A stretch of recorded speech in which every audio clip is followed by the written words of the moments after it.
Ternyata polemik pembunuhan Brigadir Nofriansyah Yosua Huta Barat atau Brigadir J oleh Ferdy Sambo belum menemui titik finish. Terbaru, Ferdy Sambo dinyatakan lolos dari hukuman mati seperti putusan Pengadilan Negeri Jakarta Barat sebelumnya. Berdasarkan putusan kasasi Mahkamah Agung, hukuman Ferdy Sambo diringankan dari hukuman mati menjadi hukuman seumur hidup. Ternyata dalam proses keputusan itu sempat diwarnai dissenting opinion atau beda pendapat yang terjadi di antara para hakim Mahkamah Agung. Dua hakim tetap ngotot Ferdy Sambo dihukum mati. Meski demikian, tetap saja Ferdy Sambo lolos dan mendapatkan keringanan hukuman.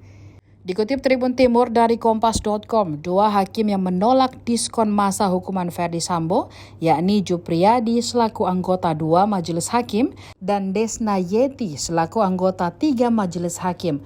Kepala Biro Hukum dan Humas MA Subandi dalam keterangan pers pada Selasa 8 Agustus 2023, dua hakim tersebut berkeinginan agar Ferdy Sambo tetap dihukum mati. Meski begitu, putusan untuk menganulir hukuman Ferdy Sambo dikuatkan oleh 3 hakim lainnya.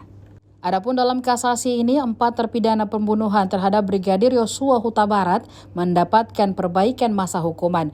Ferdy Sambo dari hukuman mati diubah menjadi seumur hidup, lalu Putri Chandrawati dari 20 tahun menjadi 10 tahun. Selanjutnya Ricky Rizal dari 13 tahun menjadi 8 tahun saja dan Kuat Ma'ruf dari 15 tahun menjadi 10 tahun. Hukuman Sambo diringankan setelah MA menolak kasasi perkara dugaan pembunuhan berencana Brigadir Nofriansyah Yosua Huta Barat yang diajukan oleh Sambo.